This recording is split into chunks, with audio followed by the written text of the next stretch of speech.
depressing, it's vile and distressing. I might top myself, 'cause I feel sad, numb and grumpy. I might leave the country for my mental health. Fucking hell. Ladies and gentlemen, it's the absolutely fantastic, the one and only, the absolutely sensational Elton John. Don't let the Spurs go down the league. Although I shit myself with all the records we can see. Next year we might be playing Lincoln City with pies and tea. Oh, but losing every game, and we'll see Spurs going down the league. It's who we are, mate. It's who we are. Absolutely not fantastic. To dare is to do. It's a sad state of affairs. Don't let the Spurs go down the league.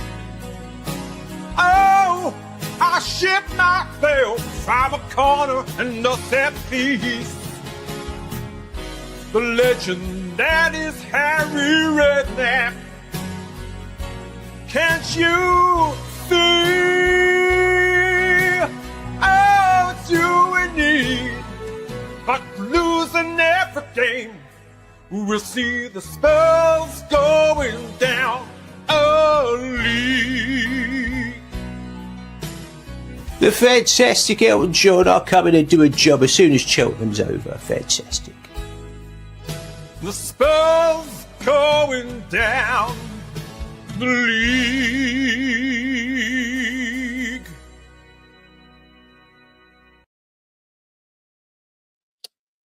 I don't know what that was, but I kind of enjoyed it. Hello, everybody. Welcome back to Ruthless Gooner, where you'll be ruthless, or just like one of these two gentlemen down here, you'll be replaced. Welcome along to Capital Punishment. This is something we're going to plan on doing next season, but just a little bit of a teaser, a little bit of a taster.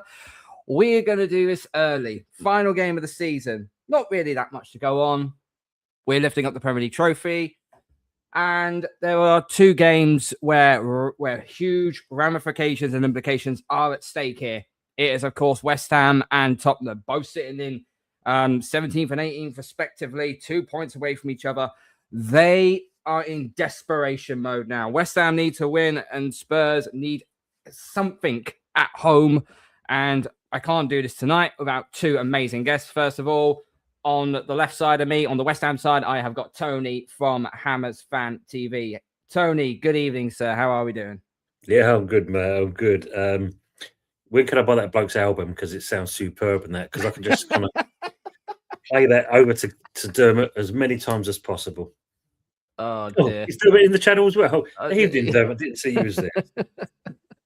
Okay, that's good to everyone, mate. And representing on the Tottenham side, this is an old friend of mine. On my old channel, I used to go on his channel a fair bit, and I've been out of touch with him, but I'm glad to have him back on, even though he is a spud.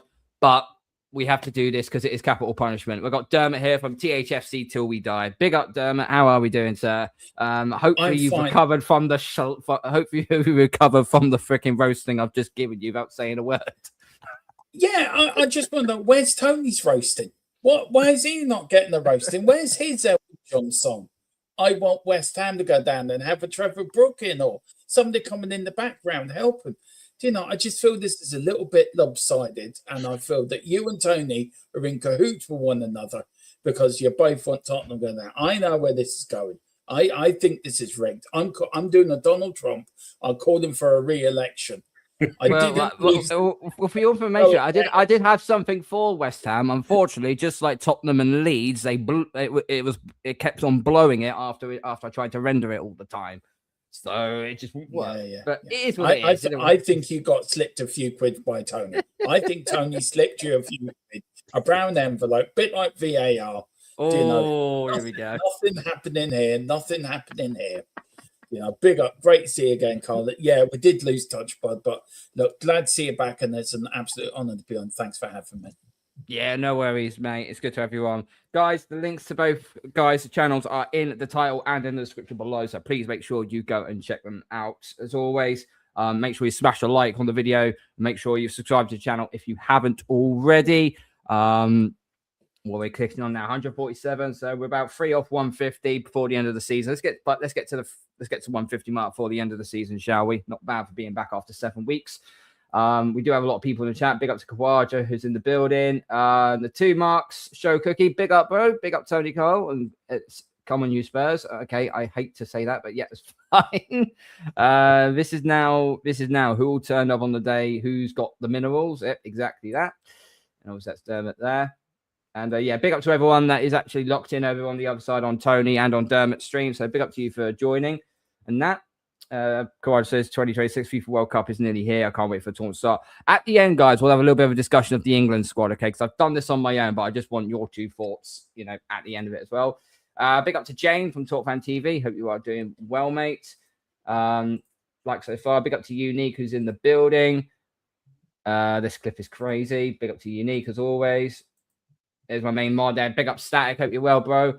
Everyone's all laughing and that. So also, man, Elton has let himself go. I was just going to say that. I was going to say that gladly. Okay, LOL.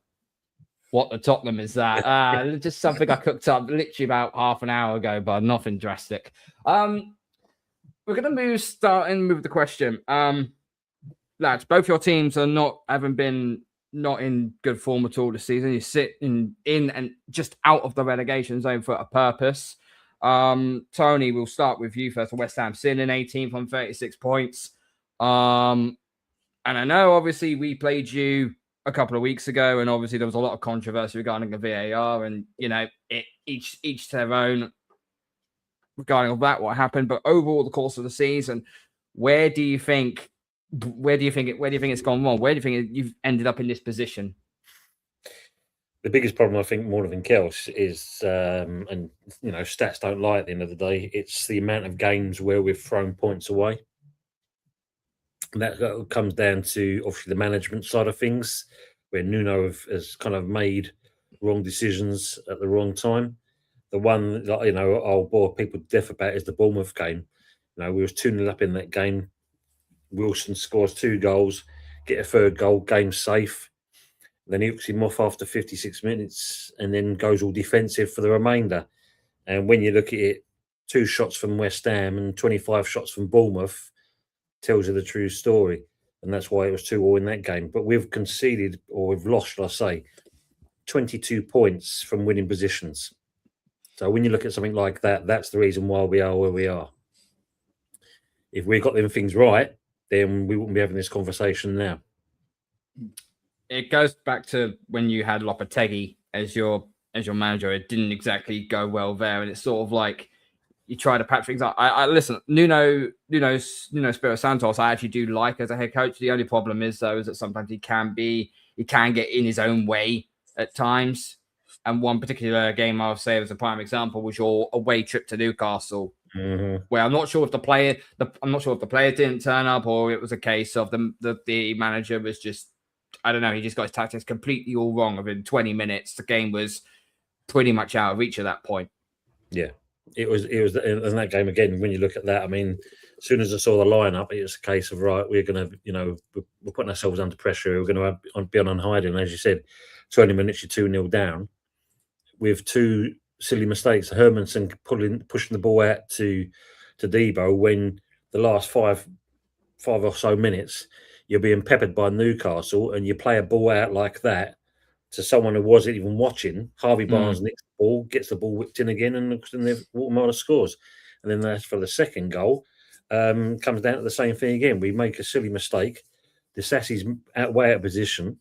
By the time he realises it, Mavropanos has gone to the left to cover 2 players, leaves the middle open. Asula's got an easy one, and it's another one that goes through.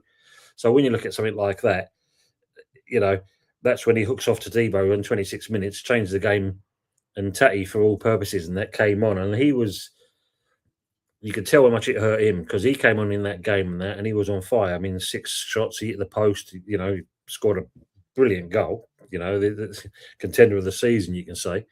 But it's decisions like that have cost us so many games. And yeah, it does fall down to Nuno at the end of the day. Don't get me wrong, as you know, players have got to do the job as well. And a lot of players have let themselves down. There's no two ways about it. But the thing you're saying, like with Lopetegui, if it wasn't for him, funny enough, getting them points at the beginning of the season, we would already be in the championship. Yeah. But obviously, you've had suffered with injuries as well. But one person that was more of an impact that I saw of when I did watch West Ham was Somerville. Every time Somerville was on the pitch, it just felt like he was like your difference maker. And when he was injured for a certain amount of time, it felt like you'd lost that little bit of a spark. Even, don't get me wrong, you still had Jarrod Bowen, but Somerville was like that youth movement that would actually, that would help you along the way. Yeah, I mean, Bowen's himself is admitting he's not exactly had the best season. We've all seen that. I mean, I've said it, and I feel a few other people, and I know some of the people in the chat have said it. For me, you should never have been given the captaincy in the first place. It's too much for someone like, it took away part of him. For me, he wasn't the same player because now you've got a responsibility as well as trying to do your job on the pitch. And for me, he just couldn't do it. Don't get me wrong, when he scored the goal for England, he gave him a bit of uplift, but he's still not captain material. If anything, as much as some people might not like it, Souček would have been the ideal choice as captain. Old guard, knows what it's all about, and leave Bowen to do what he's supposed to do, and we would have got the better out of him. Somerville, yeah, I mean, he tried on Sunday as well against Newcastle. Evening, Pagey. But when you look at it, there's too many games where players have gone missing. And that's, again, it's what's cost us. If you think at the beginning of the season, when we had Potter still in charge at that point, I think it was the first 4 games, he went in with Hermansen straight away, who was literally like rabbits in the headlights. And Michael believes if he comes in and that will tell you he's got T-Rex arms, and it was definitely found. And it was from that point onwards that the die was set, as they say. Absolutely, yeah. Who should have been captain then? If it wasn't Bowen? Souček. Yeah, I was going to say Souček. Oh, he knows he wears it on his sleeve. He's one of the old stalwarts, and when you think we got rid of the likes of Bonner and the Dawsons and Antonio, the Cresswells, the Kufals, the old, where you like to mix it up, the new players and the old players, and when you look at that side of things, once you take them things away, you've got new players that come into the team that don't really buy into the club at that stage, even Ray.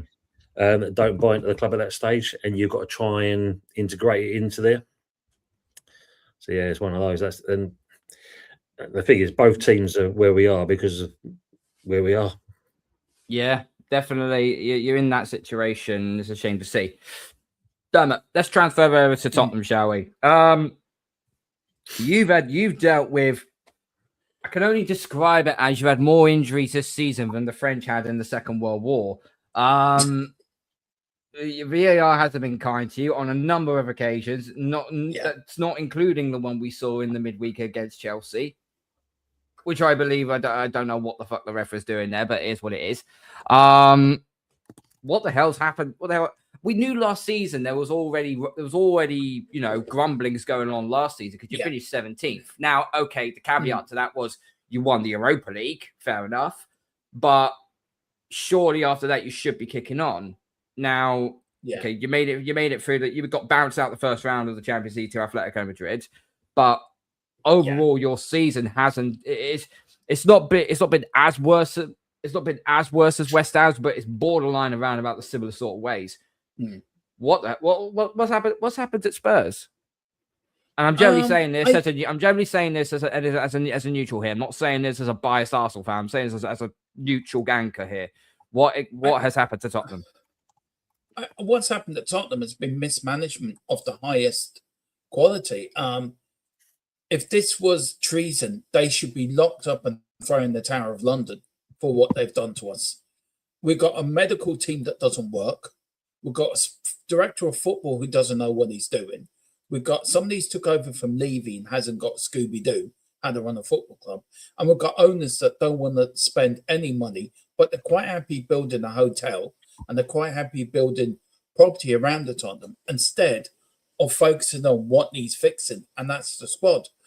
But on top of that as well, the players have to take a huge part of this as well. We've only won out of 75 league games. We've won 20 in the Premier League over the last 2 years. We have lost 35 out of them 75 games.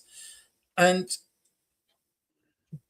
it all started with Ange, where Ange brought in the culture, and I think Levy as well, that it was okay to lose in the Premier League. It was okay to lose. And I think you don't have that culture when it comes to come to us in the Premier League, because the Premier League's your bread and butter. That's where you earn your money. That's where you earn your money for your transfer kitty. That's where your prestige and qualifying for Europe and you finish as high as you can. That's your bread and butter. So to really answer your question, why is it going? It's the board. It's the ownership. Starts with them and it ends with them. And this is 25 years in the making. Why we're here now, to be fair. You got rid of Daniel Levy, who everyone was kind of saying that it was all of us hearing was chance of Levy out. Levy's gone, and it's seen, and nothing's changed. If anything, it's got worse. And I'm not going to try and be devil's advocate here, but was Daniel Levy more the fall guy? It's hard to know, because you could say that. You could actually go along with that train of thought, and you're probably right in a way that he probably was not the full hurdle. I think Joe Lewis was the biggest issue, but he also was going along. He was also half the problem as well. One thing with Daniel Levy, I would say one thing for sure: Thomas Frank would not have lasted as long as Tottenham manager, as long as he was left in. And also, I think we would have done something in the window. It might have been a few loans. It might have been something. But Johan Lang has spent over 700 million on players that he's bought to Tottenham in the time he's been with us. And he's built a squad that is not capable of winning football matches. And if you don't win in the Premier League, you will get relegated, and rightly so. We got away with it last season because the three teams below us were absolutely worse than what we are. And we won the Europa League. Yes, the greatest night, I think, for me, for a long, long, long time. But the issues, when this all started in the summer, we didn't deal with the issues in the summer. We didn't deal with them in January. We didn't sack Thomas Frank at the right time. We brought in a manager who didn't know what he was doing, and we brought in De Zerbi too late. Now, we may stay up tomorrow and Tony may go down, and we could be saying, well, we got away with that one. But last season was a blip. 2 seasons in a row, there's something seriously wrong with this football club, and it's rotten from top to bottom. And that's the ownership. They have to take full responsibility. And Tony will probably say the same about his ownership. It all boils down to that. It boils down to the decisions you make. You look at Manchester United. Amarin sort of sacked himself, but they sacked him at the right time. Carrick came in, they got Champions League football. You look at other clubs as well that have made the decisions at the right time, and it's benefited their season. We haven't done that, and we're where we are because of bad decision making and due diligence as well. The only thing I counter regarding a Manchester United is the fact that they were out of every single competition you could think of. So all they really had was the league to deal with. So they were only playing once a week. There's a reason why I call them Houseplant FC for a reason. And then next year, they're going to have to see, they're in both cups and now they're in the Champions League. Let's see how Carrick does. I wish him all the best. But he's only been given a 2-year deal, which is quite short for quite short, if I'm honest with you. They're only giving them a very short amount of time, which is a bit puzzling. Well, what's gone on with you talked about the ownership, but what's gone on with the products on the pitch?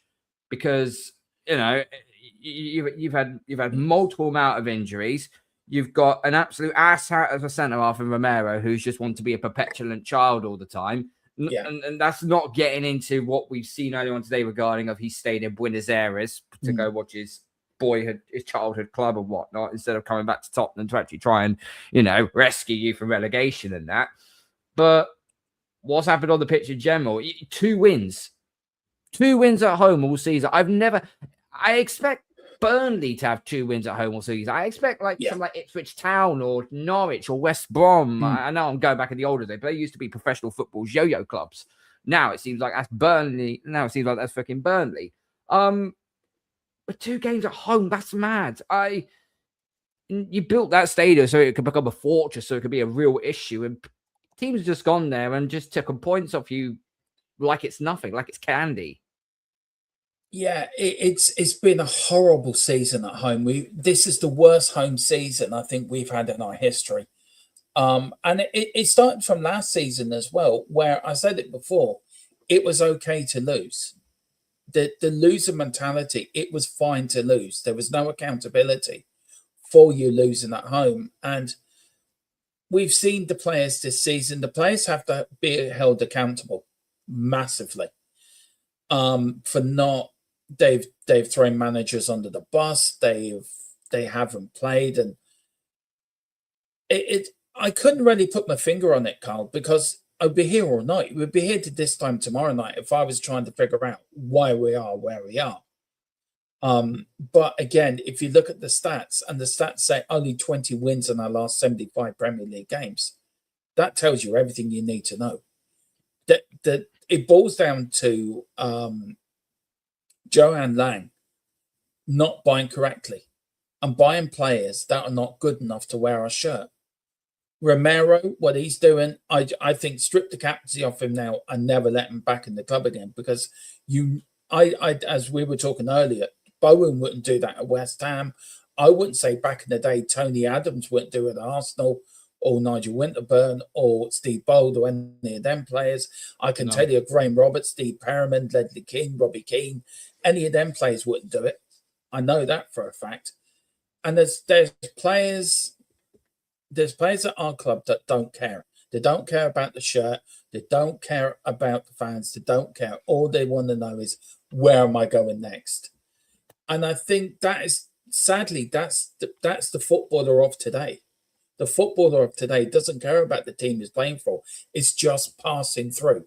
He's looking for the next paycheck. I'm going to be here for 2-3 years. Right, where can I go after here? I'm going to use this as a stepping stone.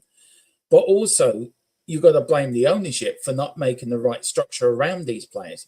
Hence, having the right manager, having the right wage structure, having the right structure within the squad, that these players do turn up on time, do what they're supposed to do. And if you don't, you get punished. We know early in the season, Paratici has said to the board that the players don't respect Thomas Frank. The players are not turning up on time on training. All hell was broke loose. And the Lewis family ignored what Paratici was saying to him. Paratici says, right, if I'm not going to be listened to, why am I staying here? He's gone to Italy. He's gone to Fiorentina. I think it's Fiorentina he went to. And look at them now. They're thriving in Serie A. And we'd be left with a numpty who doesn't know his way out of a paper bag. And then tomorrow, we've got to get a point. Well, to be fair, this should have been done and dusted. No disrespect, Tony. This should have been done and dusted weeks ago. We shouldn't be going into tomorrow still needing the point. But at the end of the day, it's not just one thing. There's multiple of issues at our football club. And our football club's broken. It's broken and it needs fixing. And the sad thing about it, the foundations Bill Nick laid have gone. There's no spirit of Bill Nick at the football club. We've got no identity. We don't know who we are. And until this ownership goes, we're never gonna know who we are. And it's sad for both clubs, because both clubs have fantastic history that I think is being ignored, and that it should be promoted But look, we are where we are. And if relegation comes, I'm going to be devastated. Do I think it changes anything? No, it doesn't change jack all. The only time it will change once these owners leave this football club. And they're either going to go when they get the money they want for the football club at the end of the day. The problem is, though, they would only. The thing is, and I know what you say. If they get dropped to the championship, then you could sell them for a fair bit of money. But surely, if you've got a stock and it's at its highest point, that's when you sell it. Yeah. Tottenham Yeah, right now, it's like stocks and bonds. You know, you're not going to sell if you sell Tottenham on the cheap. Okay, you sell Tottenham on the cheap, fine. But all that, that will be the only good news for that will be the fans and the person that buys it off them. ENIC will lose a lot. ENIC will lose a lot of money. But there's so much going on at that stadium right now with regarding. Obviously, you got Tottenham there, but you got the go-kart track underneath the stadium. You got concerts. You got boxing events. You got 2 games, 2 NFL games, which I go to one of them every single year. So you know, there's still a lot that's going on. It feels like that all that's being prioritized away from the football club, but the whole point of you building that stadium was to actually put the football first, and that doesn't seem to have been the case. No, I agree on that because if you think about it, look, I understand why Tottenham have done it, and I don't mind the concerts in the summer or the go because there's nothing happening in the summer anyway. But all the money that's made for them should be put back into the football club, but they haven't. I don't know what Tony thinks about West Ham, but I agree with you that football is not the number one priority by our owners. And we're not a football club. We're an entertainment centre. That's there for entertainment, entertaining. And they think more about getting Beyonce or the Gorillas in the summer or holding Tyson Fury boxing matches or having the F1. And you saw Fury's last fight, Tottenham Hotspur Stadium, up in lights. And people saying, what a fantastic boxing venue. And you're sitting there as a fan thinking, it's a football ground. It's our home. It's where we go week in, week out for so many games at home every year.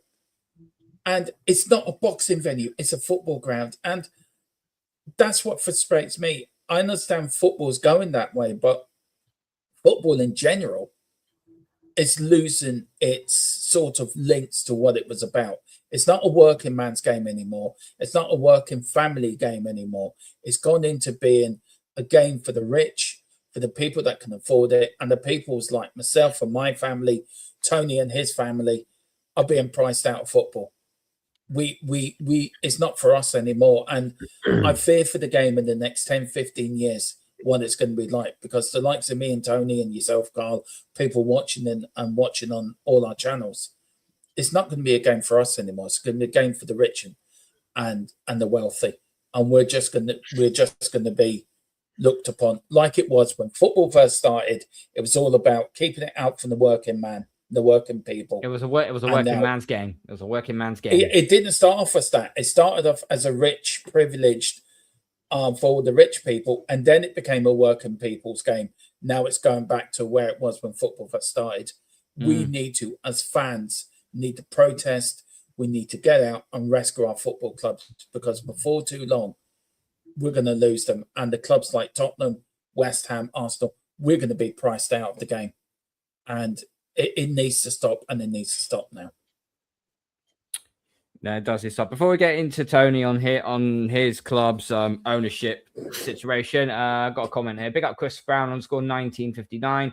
Whoever goes down tomorrow, the other one will go next season. I bet you are salivating, and it doesn't matter who goes down. You're salivating that either West Ham or Spurs that goes down. It probably might be West Ham, because obviously the West Ham Millwall rivalry is very well documented, but I'll go as far as that. And also, guys, there is a poll on my channel at the moment, and it's basically just a simple poll: who gets relegated, West Ham or Spurs? Jump over to Ruthless Gooner, pop your vote in, and then we'll find out who's got the more percentage at the end of the stream. Tony Sullivan, he was part of the main entourage who wanted to buy. Wanted to take on the London Stadium after the Olympics. You've obviously left the bowling ground, which when I was growing up as a kid, I remember whenever I watched it's not so much as Arsenal at the same time, but other teams. Every time I watched a West Ham home game, it felt toxic. And not say toxic is in a bad way, I meant toxic is in the crowds on top of you. It felt intimidating. It felt like a place you're like, what's our next game? Oh, it's Upton Park. Oh, for fuck's sake, this is gonna be a long day. You've moved, and obviously Sullivan now has moved the team over to the stadium. It's not like the older day. It's not like the older days. The crowd is so far away in that. What are the ramifications for you if West Ham are to go down? Because unlike Spurs, who do have other things going on in their stadium that can help them and that, West Ham don't have that luxury. It's not like I'm out of the loop of this. Do you even own the stadium? Have you managed to take it off the council yet? No, we still don't own it. We still pay rent on it. So when you look at it now, we're what's it now? We've got 89 years left on the lease itself. Originally, when you look at, I think the problem was when they decided to put the London Stadium or the Olympic Stadium up for sale. Obviously, West Ham or the board of Brady, Sullivan, and Gold got together with Newham Council and basically put in the tender for the stadium, which all accounts they actually got. But at that point, Levy was getting a bit peed off by Haringey Council. He wanted the new stadium being built. So that kind of put a little bit of a dent in the things. Then there was we're talking about Southampton with the Spygate. Spurs sent a couple of spies to West Ham to kind of find out what was going on, kind of thing, which came out. And from there... Yeah, it was me. Sorry, Tony. I didn't mean to get caught. Damn. There is picture evidence of me hiking behind the tree somewhere with a pair of Hammer TV's binoculars, which you can purchase in the summer, where you get a free little Tony as well. I'm just giving you a bit of a plug, mate. Dear, oh dear. Okay. Okay. At least we know where the leak comes from then. Go on, Tony, continue. So when you look at it like that, you had Barry Hearn with Leighton Orient because he thought he was the rightful owners because it was only down the road. And then of course you also had Mayor Khan getting himself involved because he wanted the Olympics still to be played there. And at the end of the day, he was the one to put the final spanner in the works, and so that's when the deal got pulled away. And of course, now we rent the stadium. So I think by all accounts, we pay 3.7 million for the season, which we literally pay within the first game of the season itself, with the ticket sales and the merch sales. That covers the whole cost for the year, basically, and then we're supposed to get any money from that. But at the end of the day, the food and everything else is all part of the stewardship of the London Stadium itself, who are still losing money hand over fist. There was talks of Khan maybe considering would he let West Ham buy the ground, but at the moment I don't see it happening. And then of course you got Lord Coe wants Olympics there in 2029, and give the ball their dues in that respect. They've turned and said, we've got this lease, so football goes first. Tough. That's what our lease is entitled us for. So there's going to be an argument on that when it comes along as well. But yeah, the problem was, I think, when they was moving from Upton Park to the London Stadium, I think they thought it was a done deal. So they put all their eggs into that basket, and once it got taken away from them, the fact of when they turned around and said we was going to be as close to the pitch like we were as Upton Park, world-class stadium for world-class players. And when they kind of questioned David Sullivan a year after moving into the stadium, he turned and said, well, we're not a tin pot club, we're a big club. Look where we are now. It's a dire situation for you. I actually do feel sorry for both clubs because, I want football to be run by competent ownership.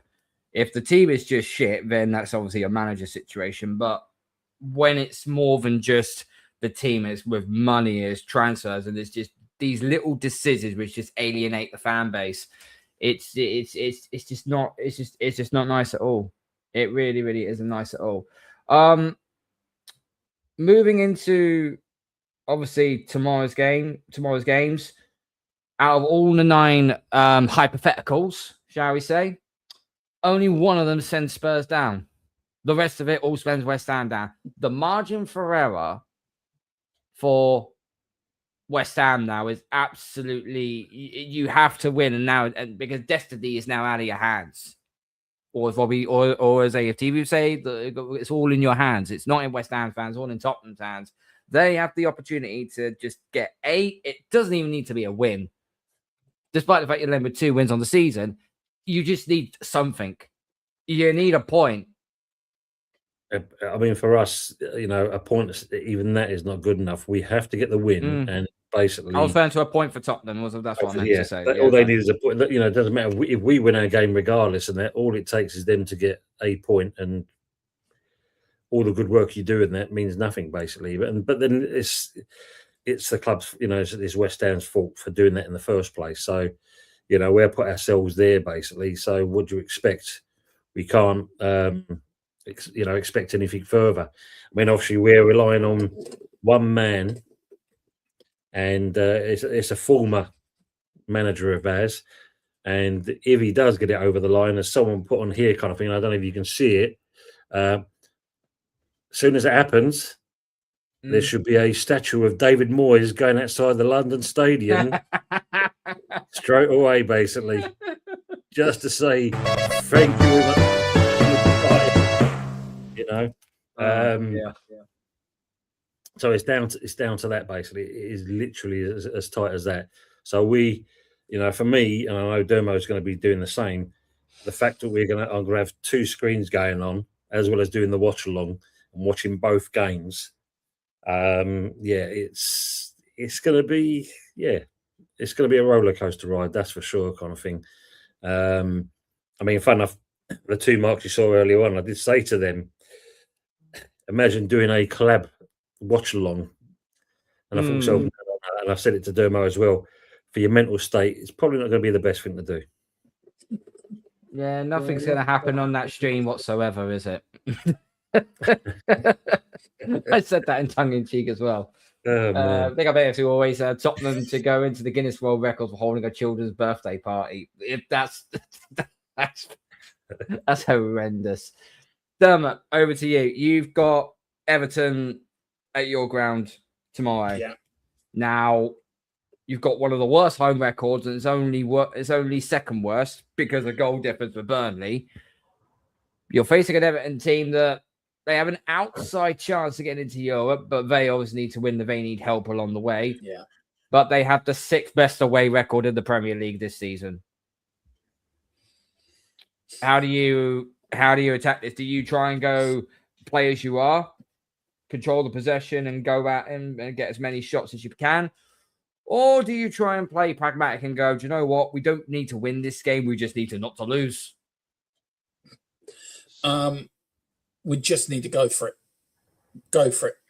We need to go. We need to get early goals. We need to go 2-0 up very early and then shut up shop. I think because then I think the game's over with. Look, Everton's not going to be easy. Our home record this year has been woeful. Our last win was against Brentford. I think that was back in September. I think it was September. Our last home win. We've had draws since then, but yeah, I think it was September. We beat Brighton 3-1. We just need to go out there and give it our all. Just go out there, do it, and get the goals early, and then shut up shop. No time for playing nicety, no time for playing keep football or anything like that. Just go and get the job done. That's all we've got to do tomorrow. Exactly. Big up to Karl Rossi, having a relegation theme stream hosted by an Arsenal fan like myself, who's hoisting the title by tomorrow. Not a tad bit embarrassing. Question for the Arsenal fan: Why are you doing said show? Because I can, and I was bored. There we go. So, and it's not like I'm the only one that does it. There are multiple other people who are Arsenal fans who host and actually have other of the London rivals on shows as well. So it's not something. It's not something. Nothing new. But big up to you, Karl. So make sure to smash the like button, bud. Yeah, nice try, PFC. Nice try. Oh dear, oh dear. Guys, what's going to be? What do you think is going to happen? Because I'm looking at the poll right now as it currently stands, and Spurs apparently, according to the people, well, it's on my channel, but I've asked everyone to go over there and vote on my side, and that is the fact Spurs are going down and at 86%. Ooh, that's but remember, there are Arsenal fans on that side, so they probably would do that. Let's go with you, Tony. We'll start with you. First of all, I want your West. First of all, I want your game. I want your game. We're probably going to win that. I'll say we win that 2-1. It won't be an easy game because obviously we know how strong and resilient it is. But then I'm looking. When you look at the injuries that they've got, I mean, they've got Struck, Bogle, Goodmanson, Aronson, Stach, Okafor, Gruev, and Buonanotte. They're all out injured for Leeds. The only one we're missing is Traore. So when you look at something like that, I mean, don't get me wrong, even with those players out, it's still going to be a tough game. But I think we've got enough to get it over the line, especially that it'll be at home as well.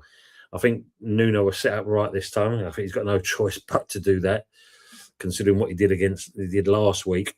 And as it's the last game of the season at home, surely he'll get his the right head on his shoulders and get it over the line. As for the Spurs game, I think, as you said, Spurs have only won twice at their home ground this season, and then don't get me wrong, De Zerbi has done a good job there when he's come in. It's something that, if you look at it, as Dermo said, they should have got him in earlier, but at that time he didn't want to come over. Moyes, there's that slim chance that he could possibly get Europe, and he'll want to try and get that over the line.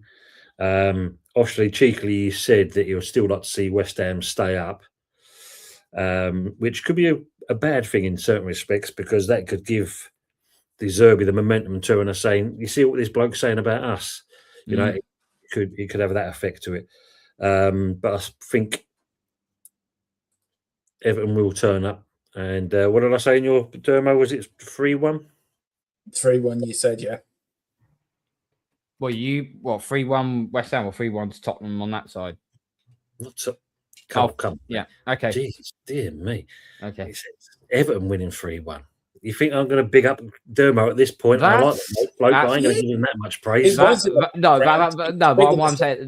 I'm saying is that's quite lopsided for something so critical. I don't think it's going to be a lopsided. I don't think it's neither game. I don't think it's going to be lopsided. I don't think neither game. I don't think neither game's going to be lopsided. If you look at it for both West Ham and Spurs, they're going to try and play out of their skins. Leeds and Everton and that, the thing when you look at it there, they've got to do their job at the end of the day. And when you think for Leeds, they are safe. So they've not really got to worry too much in that respects. But at the same point, they'll still come to the London Stadium to do a job. The interesting thing I would say on that, though, is seeing the article about Farker. He does feel like if he's not going to get backed by this board, then there's a possibility he might walk. So that'd be, how true that is another thing. If you look at Everton, Moyes, he has probably not been happy that the last 6 games they've hardly got anything out of games. So he will want to, make sure, if anything, he restores that great away record they've had all season. So there's possibly, there's that. That's why I see it in that kind of that light 3-point lane. You're calling 3-point lane for a reason, but we'll see what happens. Dermot, over to you. What do you reckon? What do you reckon the result's going to end up being? Look, let's start with Leeds. Let's start with Leeds West Ham first. Look, Tony knows this. I think Leeds will turn up. I think they will. I think Farker, whatever he has against the board, I think he's going to tell them players, I want you to end the season on a high. So I'm probably going for a 2-1 Leeds win there. And for us at home, I think we can do it. I think we can win 2-1. I really do. I think we're going to get an early goal. But the biggest fear I have is West Ham scoring early and Everton scoring early against us. And then you will see the pressure mount up on our players. And the players have shown they cannot deal with the pressure. West Ham players have been here before, some of them. They can deal with relegation. We've never been here before. So, we have to see what happens. But, yeah, I'm going for a 2-1 home win for Tottenham and then a 2-1 Leeds win tomorrow. Okay, that'll keep Tottenham up. Aces here makes a very good comment. Big up Aces, 1869. Whoever scores first goal tomorrow will set the tone of the day proceedings. Yeah. And that's basically what you just alluded to. Whoever scores first is going to send the nerves over the capital, regardless what happens. So, but I feel like if Tottenham get the first goal, I think West Ham will just like, right, okay, let's just get the win because we know these guys can freaking screw it up. If West Ham get that goal first, Tottenham have lacked the mental capacity to hang on to games. Yeah. They've lacked the mental capacity. And I think if West Ham get that early goal, and that might put you under pressure. Now, if you want my prediction is this, I don't think it's going to be as lopsided as you two think. I'm going to say West Ham are going to win 2-1. But I think Spurs are getting a point at home. That means West Ham go down on goal difference. And that's going to sting. That hurts me. That's going to sting like crazy. Because, as I said, I personally don't want West Ham to go down. Because, as I said, in the green room, I've got family relations that have supported West Ham for many decades and that. But if you just got, Tony, if you'd have got like a point at Newcastle, I'd be like, no, do you know what? I think that'll be enough for West Ham because Tottenham can't win at home. And I'm guarantee you, a lot of people turn around and say the reason why you went down was not because of the last game of the season, was because of freaking VAR against Arsenal. I know a lot of people will run with that narrative, but at the end of the day, you got 38 games to not get relegated. Well, as I said to you, mate, 22 points from winning positions, and that's momental. When at the end of the day, that'll be up there. We won't have to worry about anything at all at that stage. It'll be someone else maybe competing with Spurs. We wouldn't have to worry at that point. Or put it this way, if we was up with 22 points, we've obviously Leeds and Forest, Spurs would be the third team. And that would be the truth of it all. So it's what the team's done. It's obviously what the manager's done more than anything else. But it's been a culmination over the last 3 years that we've got to this stage. And that's the biggest problem is that, as I said before, from the moment that Moyes and West Ham won the Europa Conference, that's when Sullivan realised that he'll have to dig his hand in his pocket because now he's got to emulate success for the next year and so on. So when you look at something like that, I mean, it's been coming. It has been coming. It has been. Got a couple of questions here. Big up to Static. It's a question for you, Dermot. Serious question. What was the point of signing Gallagher? I don't understand that.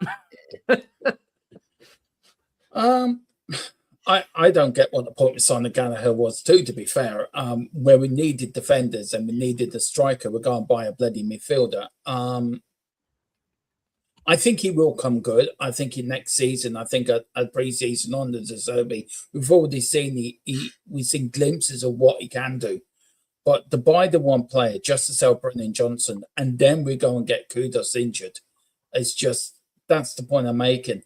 It's just a due diligence and Lang at the club. It doesn't work. I don't get it myself. From the gentleman sending the question, I can't give you an answer because I don't get it myself. So, yeah, it's a head scratcher. Send that one to the boffins to work out at Cambridge or Oxford University. Maybe they can work it out with the algorithm. I don't know. because I can't. Fair enough. Big up to Louis Gomez Jr. Who more nervous, West Ham or Spurs? I think you're equally nervous. I think you're equally as nervous because you know you've got no margin of room for error here. I think for West Ham, I don't think nerves is the one thing that's coming into it. I think it's one of those we know full well, shit or bust basically, and that if Spurs get a point, it's over. And I think, I mean, like I said, what he said to Dermo and that. Ask me the question after the games, then I'll say my view of it. At the end of the day, I'm not giving up until the games are out the way with, because the possibilities in this game, you still can't really, as much as the Opta computer says this and the other and so forth, doesn't mean nothing. I mean, obviously, you've probably heard this one as well, Karl. The time that you won the league, Spurs got relegated. So, is fate going to come around again? Who knows? But for West Ham, I'm sure it's been discussed. It's got to have been discussed at the training camp, surely.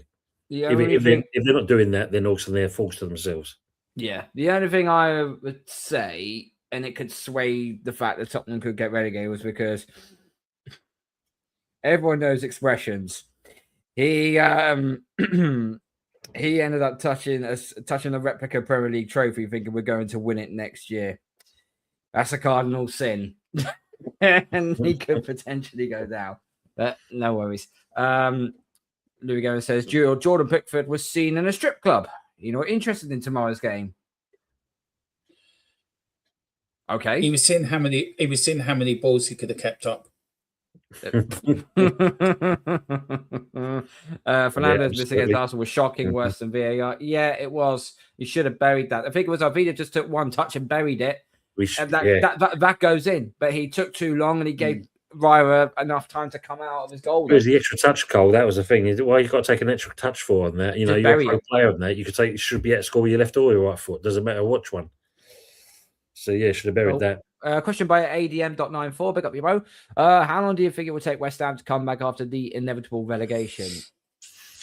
If we get it all right in that one season, you'll go one season, so you'll basically come straight back up. Yeah.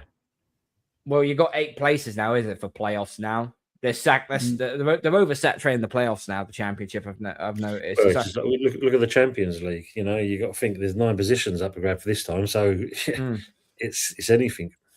Again, Chris Brown has put, how many points have Spurs lost from winning positions? I think one hand will do it. Oh, damn. Quite a lot. Quite a lot. Too many to count this year. It has not been good. And that worries me tomorrow, that if West Ham score first and Everton, we do take the lead and Everton get an equaliser. We've seen it against Leeds, our head dropped. We saw it against Chelsea, our heads dropped. We've seen it many times this season that our heads dropped. The players don't like pressure, but it's all about getting the job done tomorrow. It's all about getting the job done. But look, it's going to be nervy. It's going to be one of them Sundays where it's going to live in the memory for a long time, because I think this is going down to the last minute of the last kick of VARs. I don't know about you, Tony. I have a funny feeling VAR is going to get involved somewhere tomorrow. There's going to be a decision made by VAR that's either going to send us down or you lot down. I really do. Big up, Tom. How you doing, brother? Yeah, I think I said 1 point would be. I think it will come down to 1 point. I've said this for months. Yeah, I think the way it stands right now, I think it does look more likely that West Ham are going to be ones to go down.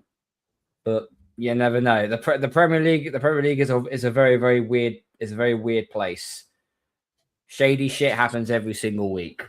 This season it's up to the football gods tomorrow, isn't it? It is up to the football gods, yeah. Yeah. Absolutely. Gents, before we get on out of it, I want to throw this curveball. You. Hopefully I've still got it. Have I still got it? I have to go and brag it up. Obviously, England released their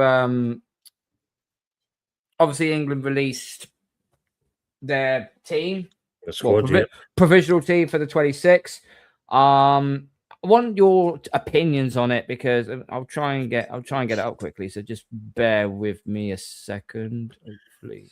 I can relax now. This has nothing to do with me, so I'll just leave it to you and Karl to talk about it. I just want to throw this up before we get into the actual squad. I want to bring this up. This was the players that didn't play. Hang on, let me remove Ace's comment. Sorry about that, Acer. Who are we? There we go.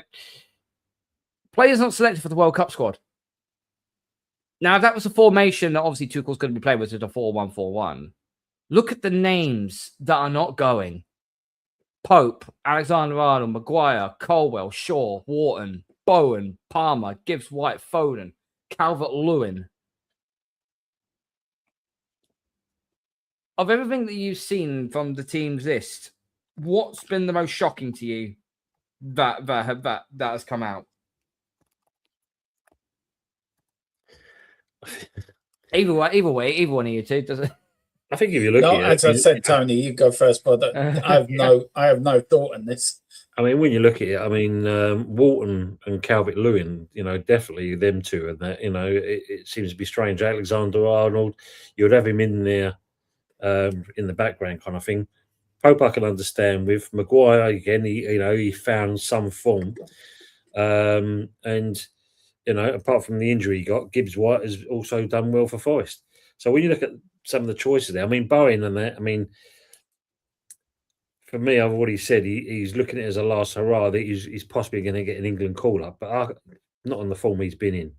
Palmer, again, very hit and miss. Very hit and miss. I mean, Foden, another one, not really done much at all. I mean, Shaw's had a good season. So, yeah, it's very strange. And the fact of Stones gets called up, that makes no sense to me.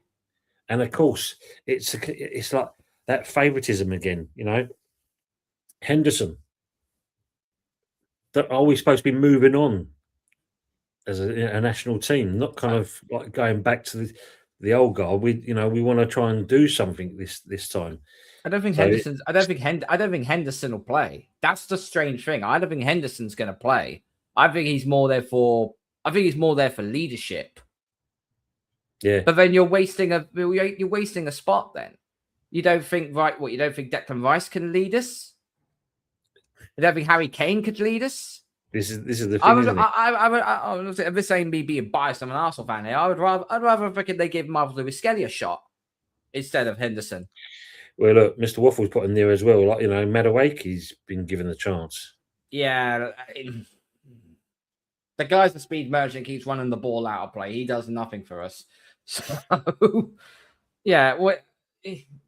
Yeah. Aces have put it's the worst England squad ever seen in history. Mm-hmm. Maybe 2014 weren't great. Although we was in a group of death. What was it in 2014? We had Italy, we had Uruguay, we had Costa Rica, I think it was. Was that in our group? And we got absolutely slapped. Yeah. I don't know. Maguire and Gibbs-White has to be in the squad. I think it was all about how rather than bringing names, he wants players that are in form. I mean, you have a look. Is Calvert-Lewin in form? Well, 14 goals. He's found a bit of resurgence kind of thing. So when you look at something like that, I mean, if you're saying on form, then why is Stones playing? Why is Stones being put in the actual team? It's a weird, selection that he's given there. Yeah, it definitely is. I didn't go mad on it because I don't go mad at the England squad at the end of the day. But I've seen a lot of discourse around this as a disgrace.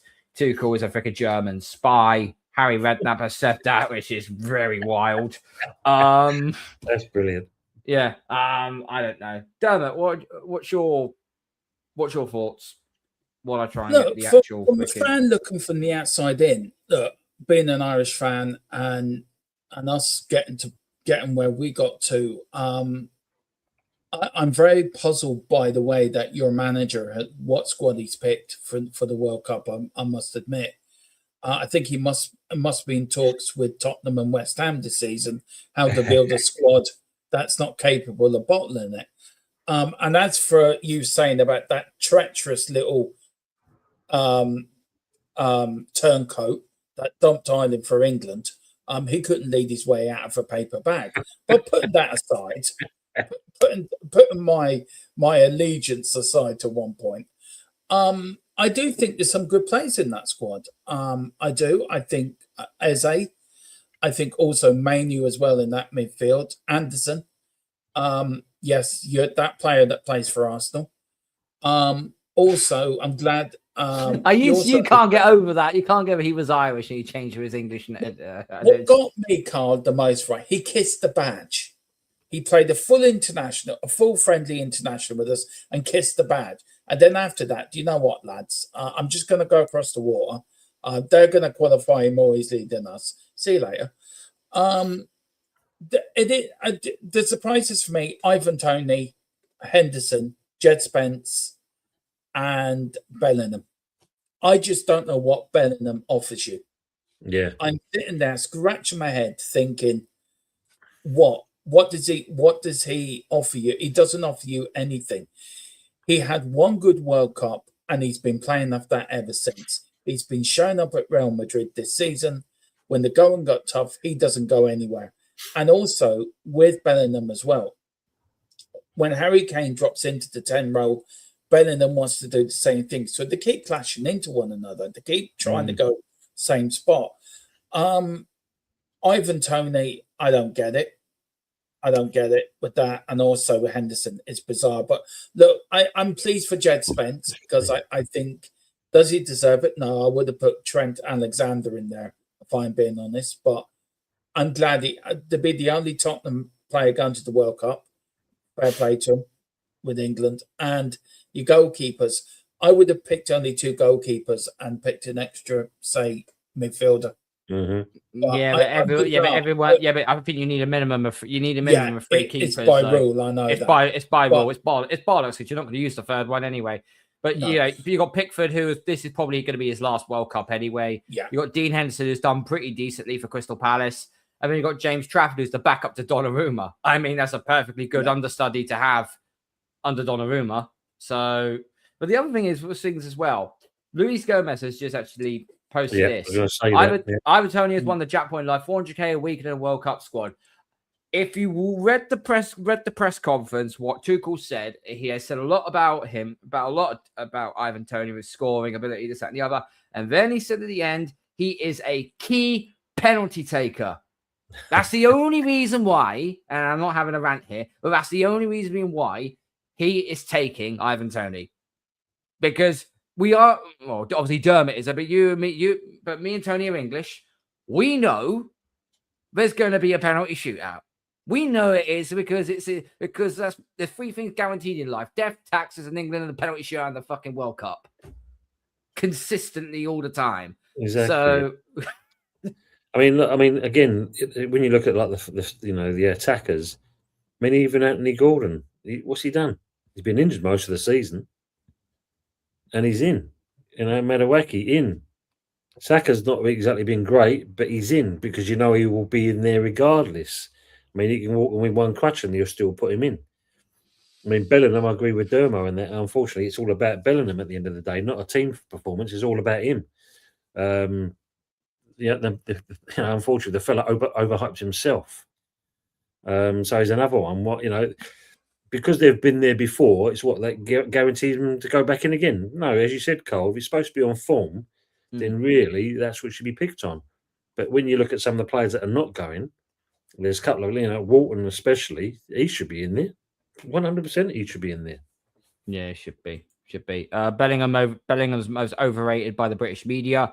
He's mastered the art of looking busy on the pitch. Let's see how long it takes Real Madrid to win the UCL again. He's no Modric or Cruz. I've said but Bellingham's also got a huge ego as well.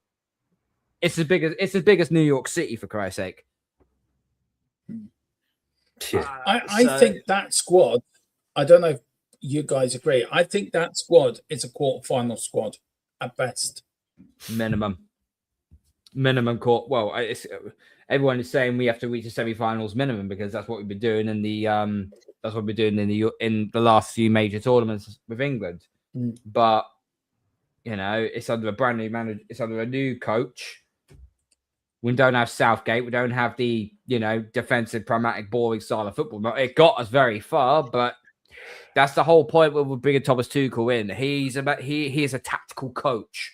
If there's one thing I do like Tuchel about, he's a very good tournament. He's a very good tournament manager. Whether he's in cups or he's in Europe, he does get the job done. He knows how to find his way around it. Now, I know the England job is a poison chalice.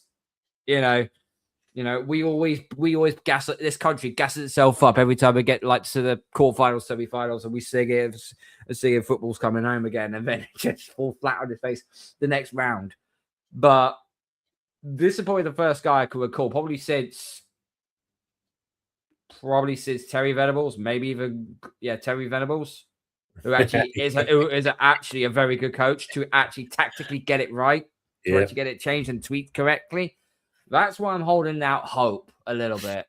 Call it blind faith, if you will. But I don't know. I just get the way we performed in friendlies so far. We haven't looked great, but I really could care less about friendlies. It's just getting new blood out there. See what you've got out there. I think by the time we have our two warm-up friendlies in Tampa Bay and in Orlando against New Zealand and Ghana, I think it is our two friendlies are. We're going to find out then what he does with the squad and how we play. So I think there's something we need to need to be patient. Let's try not to, as someone would say, throw the baby out with the bathwater. Let's just see how it all transpires. Well, the interesting thing, when you look at that, I mean, what will be interesting in this World Cup is how many people will attend some of these games, considering the prices of oh god seats. And then what makes it even worse for the England setup kind of thing in that 3 lines on the shirt, they are rehashing that again to bring it out yet again with a new version, but the same song. That just kind of tells you where we're going with this. But yeah, I mean, extortion on the prices. I mean, talking about that, Karl, I mean, look at your game in the your cup game coming up. I mean, the stupidity of the prices that they're putting on there, and what the journey you've got, some players got to make to get to the game itself.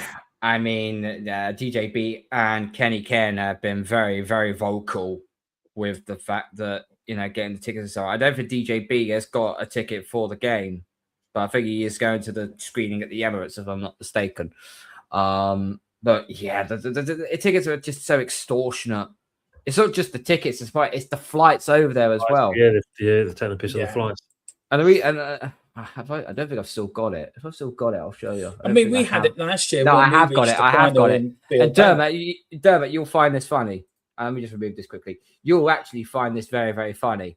So, and this might cover your face, Tony. So I do pre-apologize for this. I will apologize for something, just not for my manager.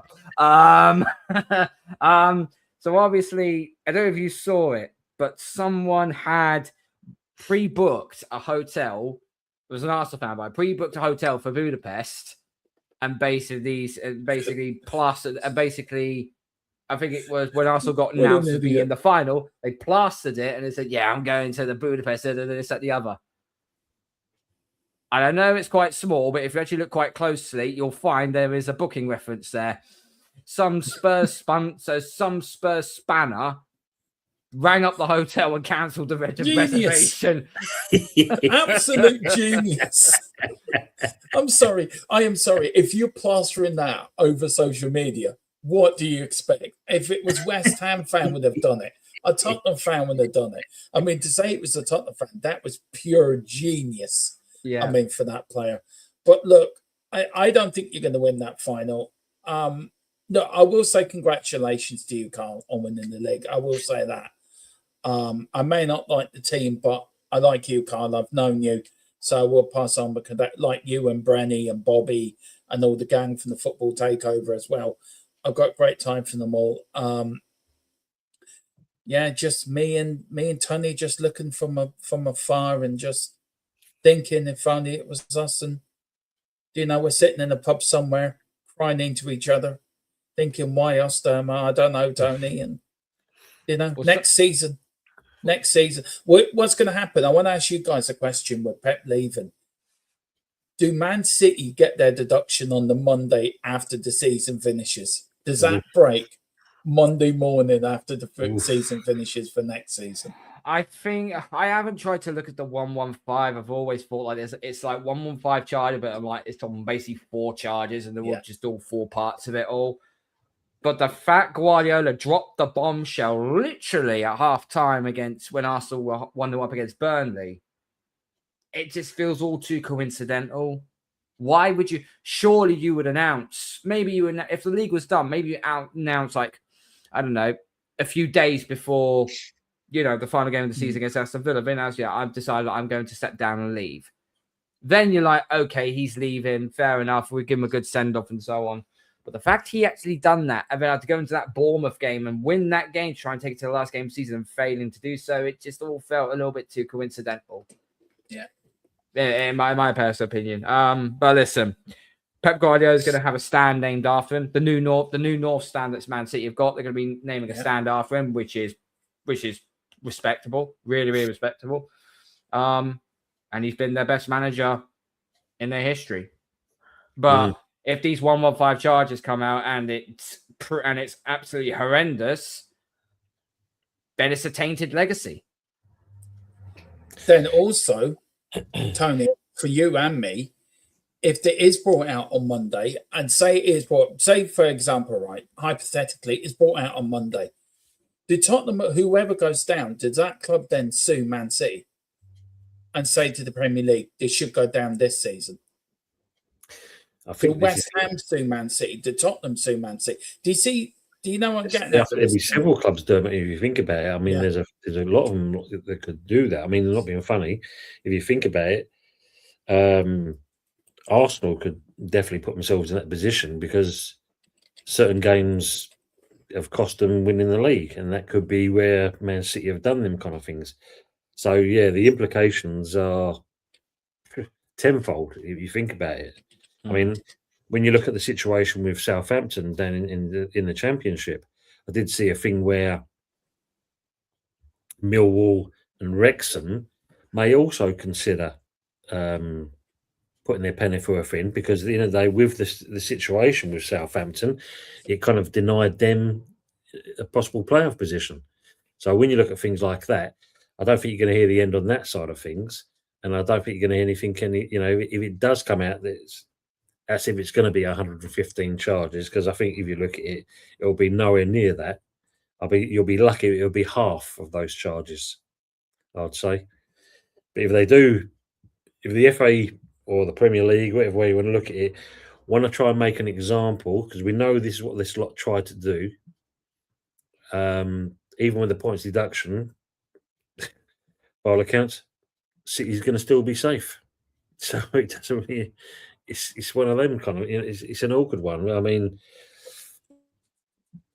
when you put yourself in that kind of position, you've got to question what was the motive in the first place, because you've got the money and everything else to do what the necessary to build a team and kind of go on to win Champions League, Premier League, whatever.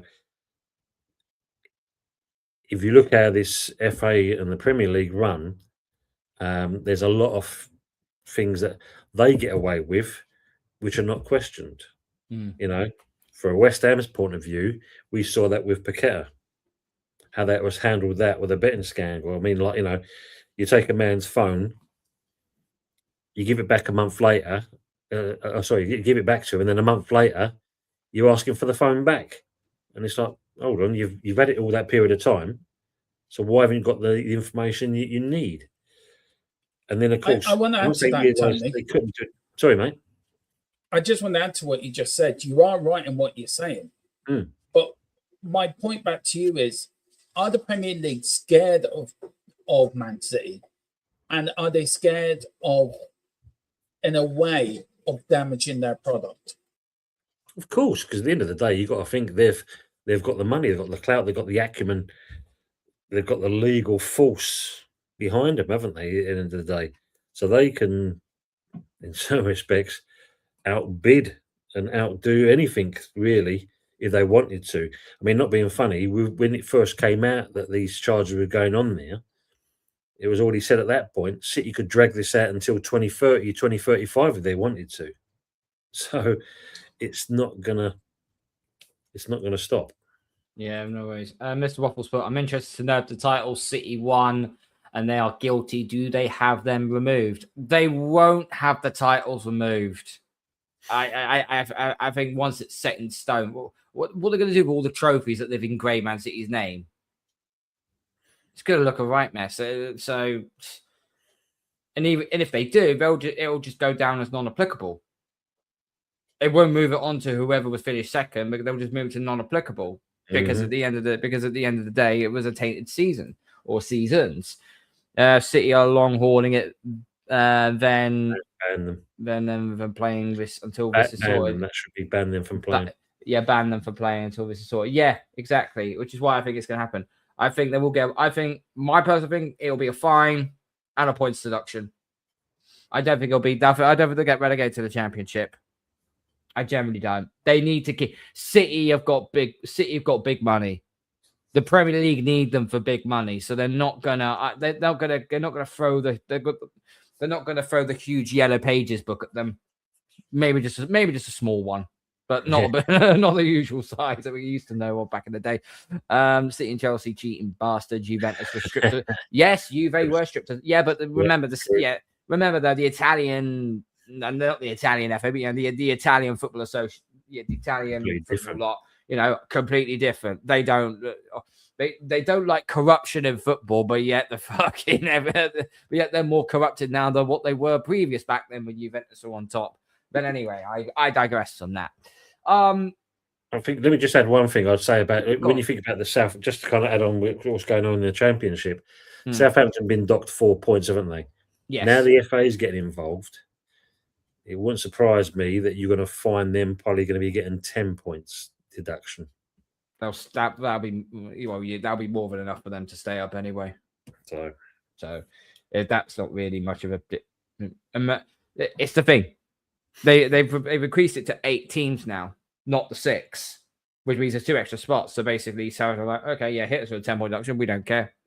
We'll probably get into the playoff spots anyway. So. It's a good deal for City with all those titles they won. I would take a fine and points deduction. Yeah, Mr. Waffle, I think that's how it's going to end up being. Gentlemen, thank you so much for coming on. Absolutely amazing. Dermot, I know you got to bounce quickly, mate. Your links in the title and in the description.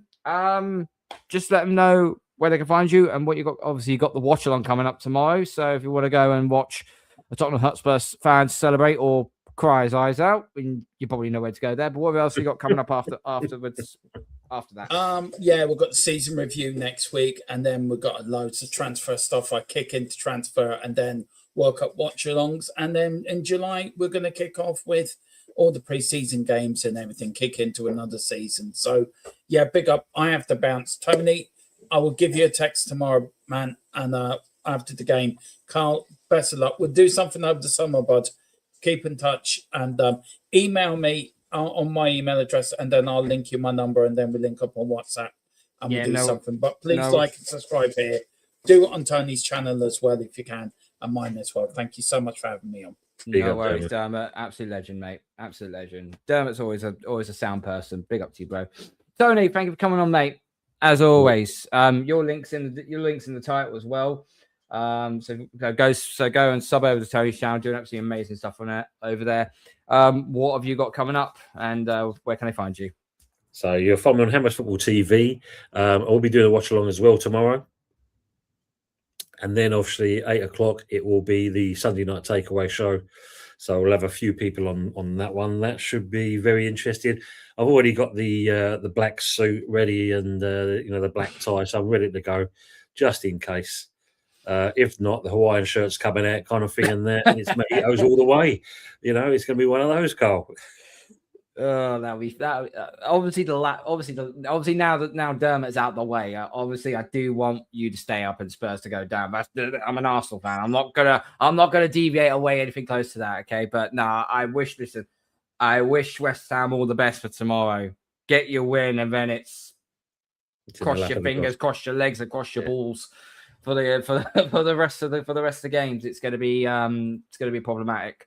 West Ham and Spurs may the best team survive last day shenanigans. It's going to be. Do you know what it reminds me of? It reminds me of I'm into my horror films. So the first Saw that come out, where the two guys are in the bathroom, not fighting to the death, but they're trying to manipulate their way and what they're going to do. It's going to be whoever cuts their leg off first to try and get out of the bathroom, and the other one's left to rot, aka the championship. So we're going to see what happens. Anyway, guys, I've also checked the poll as well. 17 votes and 82% of you said Spurs are going to get relegated. That is on my channel, by the way. So whatever. But Tony, thank you as always. Thank you for coming on, mate. And I hope we get to do this all again next season. As I said, crossing my fingers for it, mate. Thank you to everyone that's been watching. Thank you to everyone that's been on over on West Ham on Hammers Football TV. And big up to people that are on THFC Till I Die. Thank you all for tuning in. Please make sure that you smash the like button. Make sure you sub to everyone, including myself. Make sure you hype the video as well. New championship chant, Tottenham away, LA. No, it's Lincoln. Yeah, no, that's what Lincoln City have been singing, haven't it? It's what Lincoln City. It might be fucking Stockport that might be going up. Can you imagine? Imagine Tottenham going to Stockport. Ooh, long day. I'll tell you what we do. We'll end it the way we started it because he's gone. So we might as well redo it all again. So if anybody ever didn't watch it at the beginning, you're in for a treat for the next 3 minutes, and then we'll close it all out. Thank you all for watching. Good night. God bless. Take care. So fucking depressing. It's vile and distressing. I might top myself, 'cause I feel sad, numb and grumpy. I might leave the country for my mental health. Fucking hell. Ladies and gentlemen, it's the absolutely fantastic, the one and only, the absolutely sensational Elton John. Don't let the Spurs go down the league. Although I shit myself with all the records we can see. Next year we might be playing Lincoln City with pies and tea. Oh, but losing every game, and we'll see Spurs going down the league. It's who we are, mate. It's who we are. Absolutely not fantastic. To dare is to do. It's a sad state of affairs. Don't let the Spurs go down the league. Oh, I shit myself from a corner and the set piece. The legend that is Harry Redknapp. Can't you see? Oh, it's you we need. But losing every game, we'll see the Spurs going down a league. The fantastic Elton John are coming and do a job as soon as Cheltenham's over. Fantastic. The Spurs going down the league.